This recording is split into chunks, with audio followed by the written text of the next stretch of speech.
This is my Raw review. This is part 2. Thank you for watching part 1 if you did. If you didn't, you should go over there and watch it because it's just not right to watch one part of a review. Okay, well, here it is. We have got Daniel Bryan versus Sheamus. It's the first thing up. This match starts off with Daniel Bryan and Sheamus, battling it out pretty much. Daniel Bryan puts people over greatly, so he made this match for me. Daniel Bryan worked over Sheamus for a little bit. Sheamus, his brawling technique, and this was the first Raw active match of the 3-hour era, so it was 3 choices that the WWE Universe gets to pick the match choice, but they were all pretty much the same. It was no holds barred, street fight, and falls count anywhere, and the fans pick street fight because they're all the same, pretty much. There's little differences, but they're all the same, pretty much.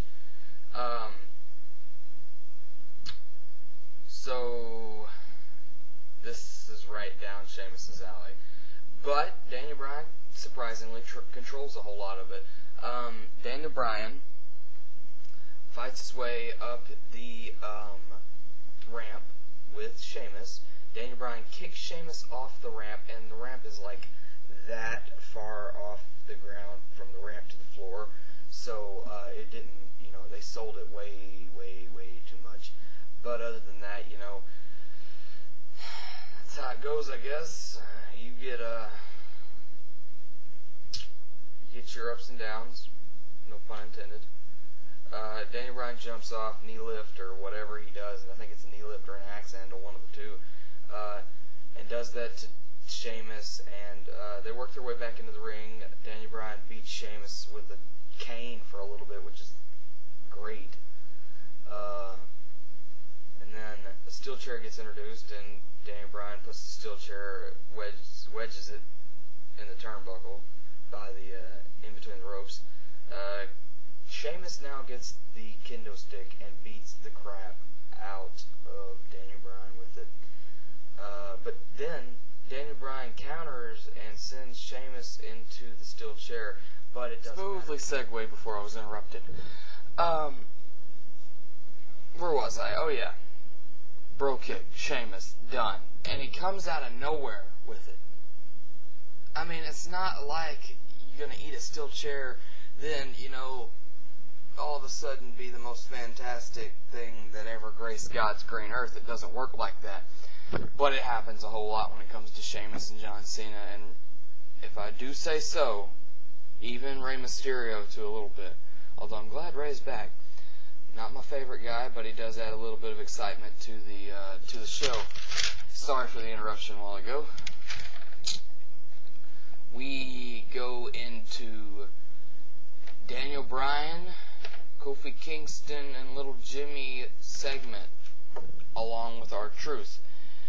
This is the segment where Daniel Bryan screams like a baby in the ring, which was great because, like I said, Daniel Bryan, if he's doing anything, it's comical, it's great, he draws attention.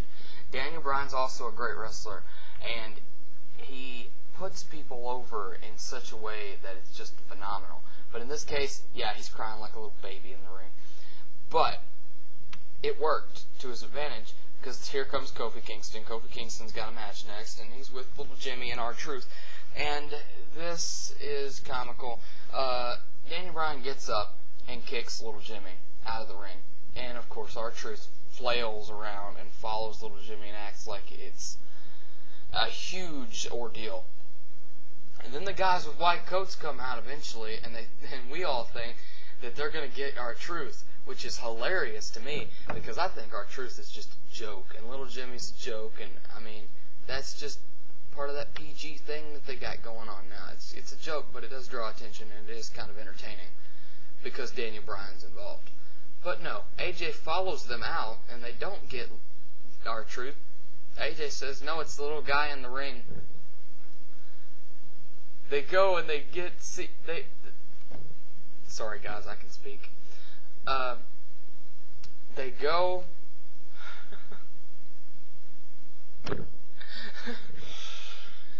They get Daniel Bryan, okay? And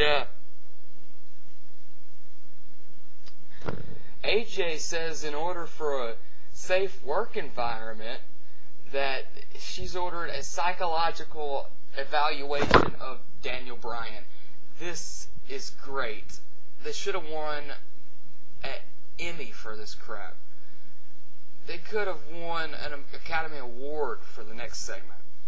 So you get Kofi versus Titus O'Neil.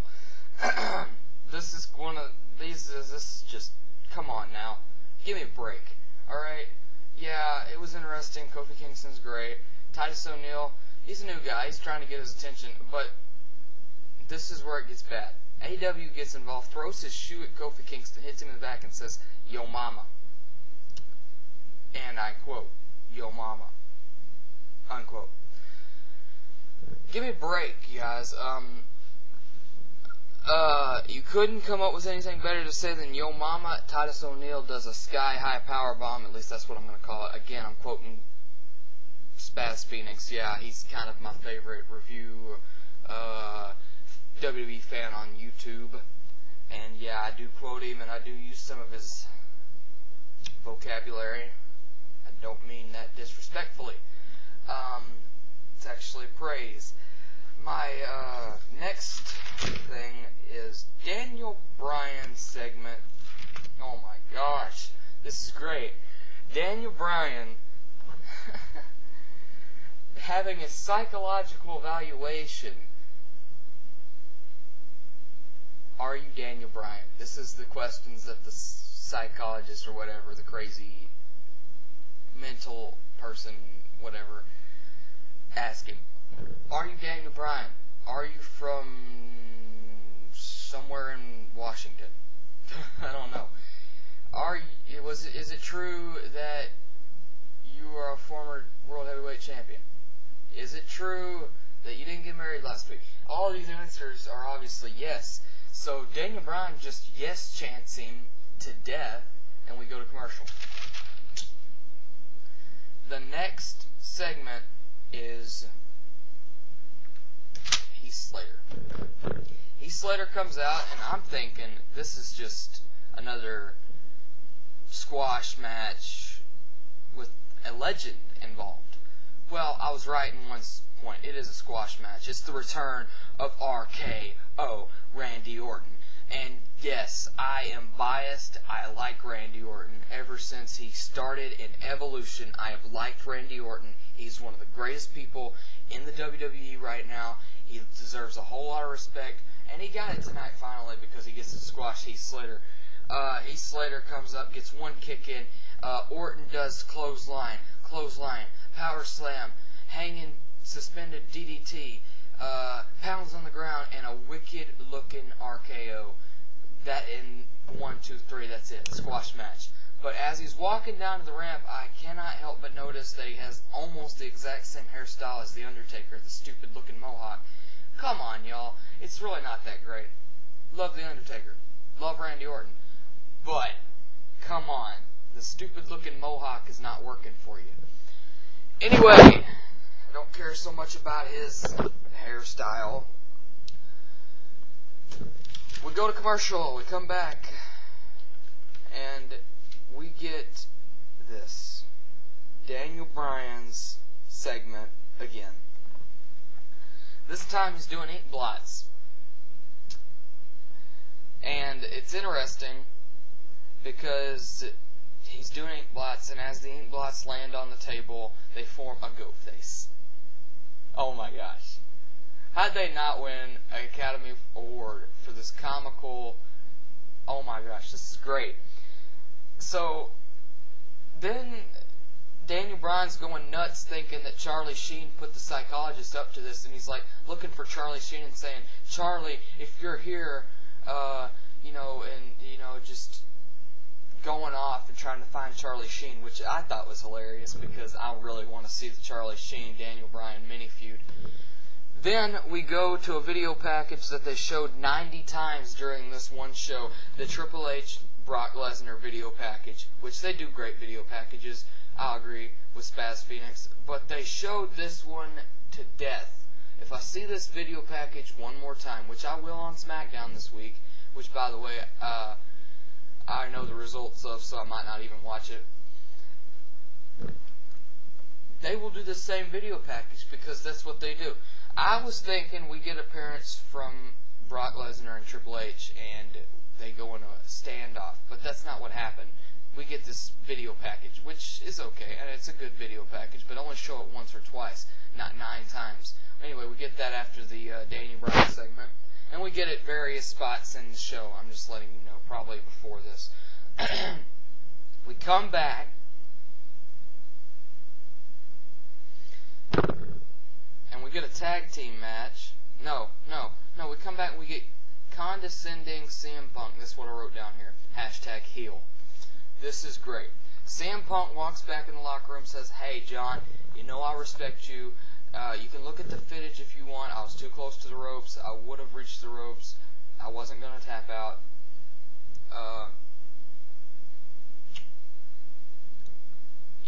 Pretty much just saying, I respect you. I like you, John. But, and then it's great because then he says, I know deep down inside you're just angry that I did in 2 minutes what you couldn't do in 2 years to The Rock, but you just got to get over it," which was great. Oh my gosh, I loved it. CM Punk, you are golden. Golden! You are great, man. Oh my gosh. CM Punk, heel, face, in between, greatest on the roster, best in the world, no doubt about it. My #1 favorite. Man, it's great. It's great. It really is. Long overdue heel turn. Condescending Cena, which is great.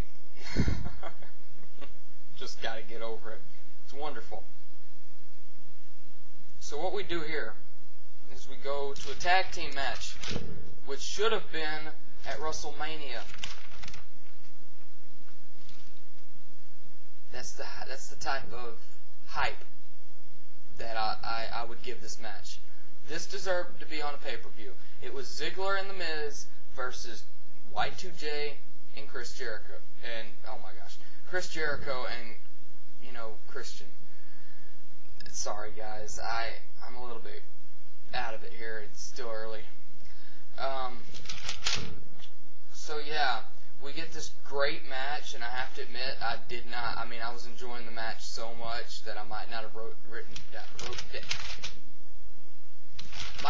down a whole lot. I'm a lot like SpazPhoenix there. I didn't write down anything because the match was awesome.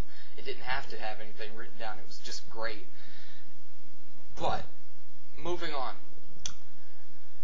As great as that match was, the ending of the match was even better. The face people won with heel tactics. Eye rake to Miz, Codebreaker, boom, 1, 2, 3. Great. Absolutely phenomenal.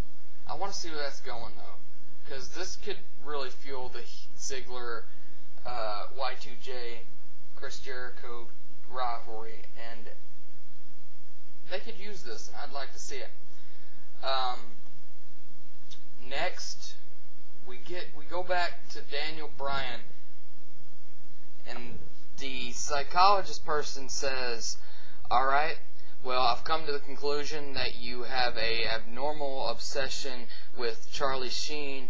You are egotistical, and you have some anger issues. But other than that, I cannot see anything that is mentally wrong with you." And he says, "You're free to go." And then the psychologist walks out of the room. Daniel Bryan tries to walk out. Boom! Kane. Kane walks in, beats the crap out of Daniel Bryan, and says, "Hey, I'm your anger management counselor." And then beats the crap out of Daniel Bryan some more. I would hate to be Daniel Bryan in the WWE right now, quoting SpazPhoenix again. Okay, now we go. Flip over my piece of paper. There it is, by the way. That's my piece of paper. I got my notes on there. CM Punk joins us on the commentators table, which I know every time CM Punk gets on the commentators table, it is absolutely wonderful. It's the greatest thing that can happen. It only happens once in a while, and that's a good thing because it get annoying eventually. But he does join the announce table, and we do get CM Punk for this main event. The Big Slow versus John Cena. Saved by CM Punk. This main event would have been terrible without CM Punk. CM Punk on commentary literally helped this. CM Punk sits on commentary, does some great yeah-yaing with Jerry Lawler about earlier promo and whatnot. CM Punk's turning more and more heel every second. But everybody likes it. And he mentions the fact that when Cena comes out, there's a huge ovation. But Jerry Lawler says, "Have you ever heard an ovation like that, Punk?" And CM Punk looks at him and says, "Yeah, when I came out, I thought that was great." I mean, that's exactly what we want. That egotistical, I'm the best type attitude heel. But people are liking it, and that's what's great about it. I've never really, I've seen that a couple times. He's kind of acting like an anti-hero, doing heel things and getting cheered for it, which is great.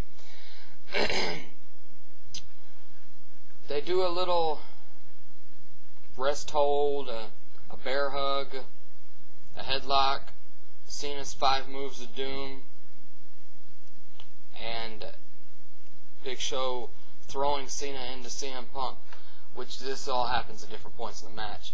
Cena gets thrown into Punk, and then Cena gets back in the ring. Big Show picks him up. 5 moves of doom. Boom. Shoulder block. Picks him up. Can't even spin him around for a spin out powerbomb. Just back body drops him, basically, is what it is. You can't see me, like saying, 5 knuckle shuffle. Picks him up on his shoulder. And we've never seen this before. Thank you, Spaz. Yeah, I'm stealing your lines today. Picks him up on his shoulder. Tries for the attitude adjustment. Doesn't get there. CM Punk jumps in. Takes Cena's legs out. And then delivers what I want to call a buzzsaw-looking kick. A knockout kick. To the Big Show. Leaving both Big Show and John Cena unconscious. Well, out of it. Not really unconscious, but out of the match. And then this is a no contest. CM Punk says, "Okay, the winner of this match, nobody. They're both losers. Thank you, CM Punk, you're officially heel." Alright, that was absolutely phenomenal. Great, absolutely wonderful. But AJ comes out. CM Punk walks out, head held high. AJ comes out, says, "Actually, you're wrong, Punk. They're both winners. Triple threat match, SummerSlam, World WWE Championship, Big Show, John Cena, and CM Punk." CM Punk goes irate, yelling in the face of AJ, saying, "I'm the WWE Champion. You can't do this to me." Another one of those heel tactics, and you're a terrible GM, and what else. It was great. But I want to make a prediction. I'm predicting CM Punk wins at SummerSlam because there's no other way. CM Punk versus The Rock at Royal Rumble will happen. They're already setting it up. I predict Triple H beats Brock Lesnar, and we all know that Chris Jericho and Dolph Ziggler are going to have a match. I actually predict Dolph Ziggler winning that match. And I'm going to go out on a limb and say Dolph Ziggler cashes in Money in the Bank on Alberto Del Rio. Yeah, I went there. Alberto Del Rio beats Sheamus for the World Heavyweight Championship, and then Ziggler cashes in Money in the Bank. Yeah, that'd be great. I'd love it. And then Ziggler gets a long-awaited title run, which would be great. Alright, Pearl Jam 9108. I'm giving you a whole lot of plugs. SpazPhoenix, I'm throwing it out there. I want to shout out to SpazPhoenix and the rest of, I guess their community is called the YWC. I think that's it. Shout out to all of them. Great doing this video. There are links to SpazPhoenix channel is going to be in the box below. Comment, rate, flag if you think I'm doing something wrong. Really, I don't even care if you do or not. SpazPhoenix, thank you for all your straight shooting. Tag me in. Adios.